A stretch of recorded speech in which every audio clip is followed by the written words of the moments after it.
In this video, I'm going to show you how to cancel Lumin free trial. Now first you want to go to the dashboard, and then to the bottom left here it says settings. You want to click on that, and then you want to go into billing.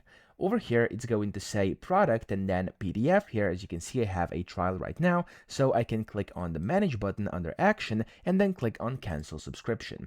Over here it says you are canceling your free trial, and what's very important here is that your free trial will end immediately, okay? So you can't reactivate it whenever you cancel it. If you are sure you want to do this before it actually ends, click on continue to cancel, and then from here you basically have to select how often you typically use a PDF. I'm just going to do a monthly, and then what's the main reason you're canceling, just go ahead and tell them your honest reason. So for me, I don't need it anymore, and then you can also give them some final thoughts if you wanna, and then click on continue. When you do this, of course, if you agree to do it again, you can click on cancel my subscription over here, and that's going to cancel your subscription. You can go back to home page, and that's how you do it. If I now go back to settings and billing, you'll be able to see I don't have any subscriptions. I hope this video helped you out. If it did, please subscribe to the channel and help me out as well.